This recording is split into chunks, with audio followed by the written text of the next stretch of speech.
Dangerously Yours.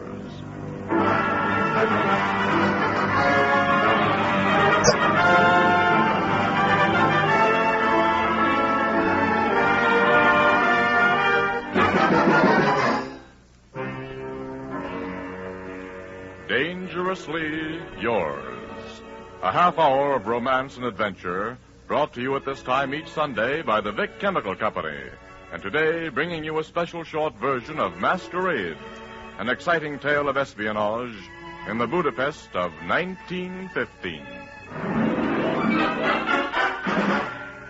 I am adventure. In my name, men have traversed the highways, the byways, the skyways of the world. I have tramped the jungles with explorers. I have ridden the wilderness road on horseback and in covered wagons. I have gone 20,000 leagues under the seas and as many leagues above them.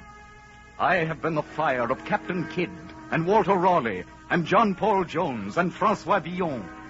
That fire that burns in the heart of youth, that makes men dream and dare and conquer. I am the spirit of romantic adventure. I am dangerously yours. Today, follow me to a dark room in the Europe of 25 years ago, where a woman sits looking across a desk into eyes that are focused on history.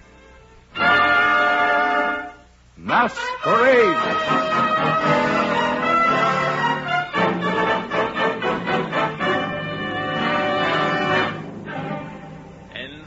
My Countess Rashola, you have our reasons for choosing you for this mission. Command, Excellency. From now on, you'll forget my title.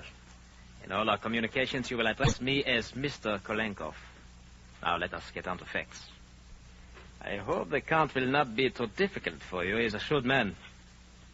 Now, when you have obtained the information, you will conceal the message in this silver pencil. Send it to me immediately. Trust no one. We rely on your discretion. I understand. Very well. Now, in these papers, you will find all the necessary information about Count Estefan. It has already been arranged just how you will meet him. Tonight, you will take the train to Budapest.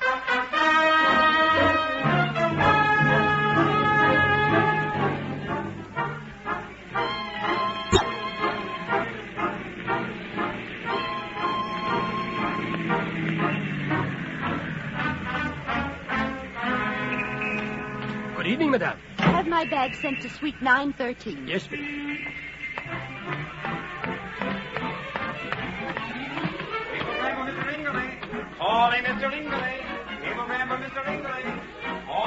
Good evening, Countess Rishola. Good evening. Good boy. Welcome back, Countess Rishola. Thank you, Baudry. Our table for one, madame? Is Count Estefan dining? Oh, he's at the table by the window, madame.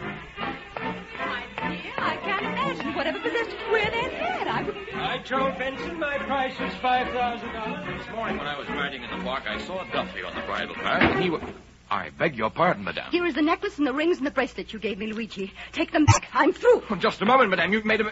madame, wait!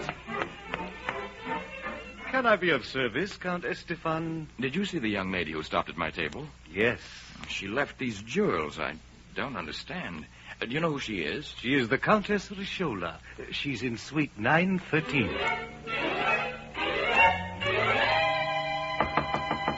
Just a moment. Madame, you have made a mistake. My name is not Luigi. I have never seen you or these jewels before. I know. Won't you come in, Count Estefan? You know who I am? But of course. You were the most handsome man in the dining room, and I was very lonely. So I thought tonight I will have an adventure. I will make the acquaintance of the distinguished Count Estefan. How do you know my name? It was not difficult to find out. How did you know I wouldn't run off with your jewels? I took that chance. Besides, they're insured. Are you angry? No, I am not angry. If some kind fate wishes to send a beautiful lady to dine with me, I can only be grateful. You will do me the honor, won't you, madame? I shall be delighted.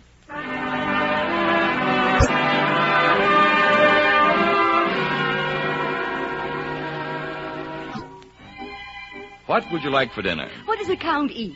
Pheasant's wings and peacock's breasts, and what do you usually eat? What does a comtesse usually eat? Almost anything. Well, then, How about roast beef? All right.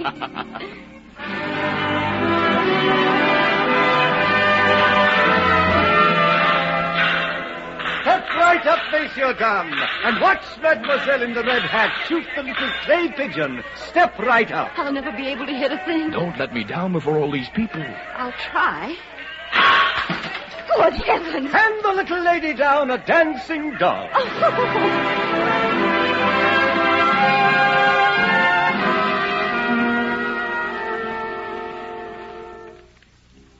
Look, Catherine, a shooting star. Did you wish? Oh, I didn't have time. Then there is something you wish for. Yes. What did you wish? I was wishing that we were two other people. Two people who need not say goodbye. Perhaps it can be that way.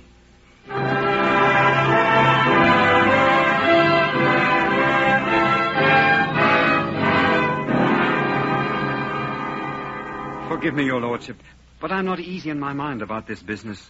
Oh, I wish you wouldn't go to see that woman tonight, sir. How could I stay away? Albert, for the first time in my life, I'm completely head over heels in love. But, Count Esteban... I know what you're thinking. I have a mission to perform, and I have no right to fall in love. But things don't always work out the way we'd like to have them work out, eh, Albert? Oh, I don't know what's to come of all this, sir. No, Albert, neither do I. Neither do I.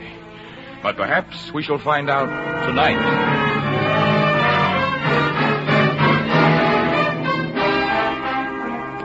Catherine, I have received a message for you from Mr. Kolenkov. What is it? He said that you must obtain our information immediately, that you've taken too long. You're to get it tonight. Tonight? Mr. Kolenkov has been lenient with you because this is your first mission, but he will not be lenient any longer. It is not wise to anger Mr. Kolenkov. He is a dangerous enemy. Forgive me, Catherine. I was sent to serve you as a maid, not to give you advice. You're right. Don't worry. The mission will be completed tonight. You have the silver pencil? Yes. Then I will wait for you at the appointed place. Do not fail us. The mission will be completed tonight.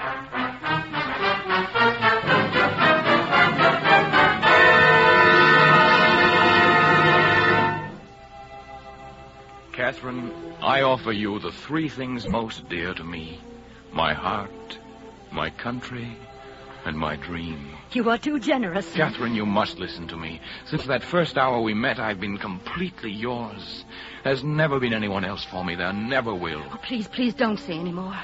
There are worlds between us, worlds that can't be bridged with words. You said one night that you wished we were two different people. I think you may have that wish, Catherine. What do you mean? Only that my country is close to its victory and may not need so much of my service any longer. Close to victory? I'm going to tell you something tonight, Catherine. Something that will put my life in your hands. Your life? It would mean my life were the news to get to certain circles, yes. Then don't tell me. How do you know you can trust me? I love you. And I believe you love me. You're quite wrong. This has been only an adventure to me. That isn't true, Catherine. It is true. You smiled at me. I was flattered. It was an adventure for a holiday mood. You may as well take my heart, Catherine. It's already full of you. You walked into it the day we met. You're a fool, Rudolph Esteban. But isn't any man who falls in love? Do you know what you are to me? You're something to believe in again. You're a type of person that had ceased to exist for me. A fine and honest woman. Oh, my darling, you're such a child. Take your foolish little dream in your heart and go. Please go. What is it? What's wrong, my dear? You know nothing about me. You've known me only 3 weeks. 3 weeks? Catherine, I've known you all my life. All your life. It's true. I've seen you in 1,000 plays, read you in as many books. When I've heard beautiful music, I've thought she'd like that. I've looked at flowers and known that one day I'd give them to you. Oh, stop. You must listen to me. I'm not that woman. Perhaps I was once, but I'm not now. You see, you were wrong. You can't trust me. Are you trying to tell me that someone whose name we both know and won't mention sent you? What are you saying? You see, I've known all along. I had Albert look you up the day you arrived. And It didn't make any difference? It didn't make any difference. You see, I trust you. You came here to betray me and to betray my country. That is your mission, Countess Richelieu. And yet I am so sure of your love that I will trust you with my life and, what is far more valuable, the life of my country. I will betray you. If you do, you will betray yourself at the same time. Yes. Yes, I know. So you shall know my secret. Even now, as we sit here, there is a great network growing tighter around the foremost nations of the world. Treaties, pacts, alliances being formed against the man who sent you. Tonight, I will sign a pact that will set the wheels in motion to destroy him. Destroy him? No. He's made a great many mistakes. The greatest of all was sending you here, Catherine. Why? He knew I should love you. But he did not guess that you would fall in love with me. No. He didn't guess that. Then you do see that you cannot betray him. If I betray you, I betray myself. If I betray him, I betray my country. My country is very dear to me. Dearer than I? No. No, not dearer than you. Then will you help me defeat him? Help you? Defeat him? By telling me his plans. That's the only way I can hope to defeat him. We can't both win, you see, Catherine. I'm beginning to see. Then you will help me. By giving you any information I may possess concerning our plans? Yes. You're very clever, aren't you? Oh, I can read you like a book now. You thought I was young and easily swayed. That you could make me love you. And I would throw over my country, my duty for you. That's not the way to look at it, Catherine. You weren't so wise after all. Because you've lost, you hear me? Lost. You guessed wrong in our little duel of wits. You forgot how close hate is to love. You don't know what you're saying, Catherine. You never loved me. You knew that I loved you, and you used that. Catherine, stop talking like a child. We're playing for countries now. Yes, we are, aren't we? This is a gun in my hand, Rudolph. I'd advise you to be careful what you say. Well, rather melodramatic, aren't you? Tell me, will I be the 7th notch on the gun or the 8th? You mind if I smoke? Smoke? I always smoke at the theater. Somehow it enhances the performance. You can do anything you please, Rudolph. But you have very little time to do it in. You mean you're actually going to kill me? I mean just that. Well, go ahead. I'll do this my own way. Look, you already know my purpose in being here. Now you will either give me my information, or I will kill you. You have until 9 o'clock. You won't do it. You can't pull the trigger. You can't pull it because you love me. It takes a very brave and a very cold woman to do that, Catherine. I don't think you can. Isn't that true? Isn't that why you're waiting? That's not true. Or is it that you want to watch your victim? You want my heart to constrict with agony, my hands to shake. You want me to plead for my life so you can make a generous gesture and spare me. Sorry, Catherine, I don't seem to be in the mood for prayers tonight. You don't think I'll do it. That's why you're so brave.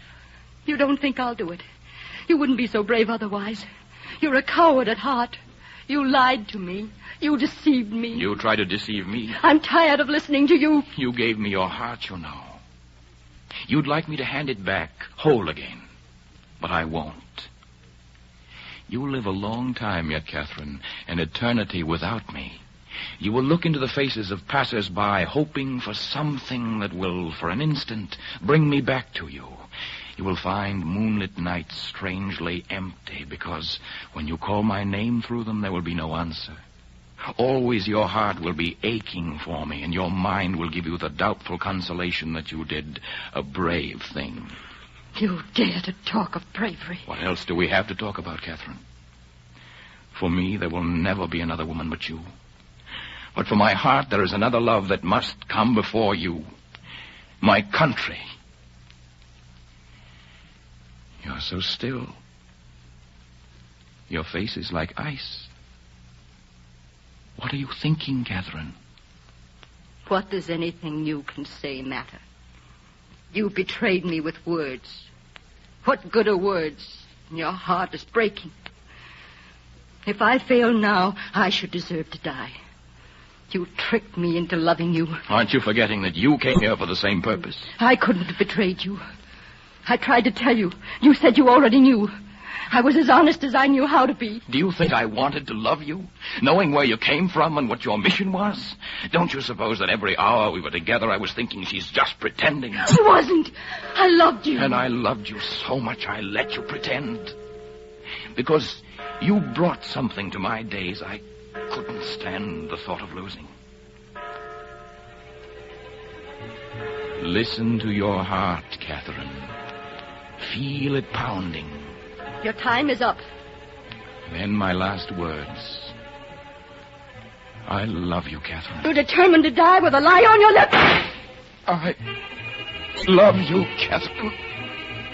Oh, God. Albert. Where are you, sir? I heard a shot. Help me up. I'll be all right. Help me up. Oh, I knew you should never have come here. I'll get a doctor. No, it's too late. I waited right by the door like you told me to, sir. The other woman went downstairs about 10 minutes ago. Please let me get a doctor, sir. No. I want you to send a message, though, at once. The usual destination. Yes, sir. Kalenkov. The masquerade is over. X-32 reports that Countess Richelieu is trustworthy and loyal. You may entrust in her care any documents. She will not betray you. Report case 255 closed. X-32. Conceal it as usual, Albert, in the silver pencil. Please let me call her back. You must tell her the truth before it's too late. Tell her the truth? Tell her the truth so that she will watch the stars through tears instead of following the one cold star that is her destiny? No, Albert. Let her think I never loved her. One day she will follow a flag to the same fate as mine. We must leave her the strength for that hour.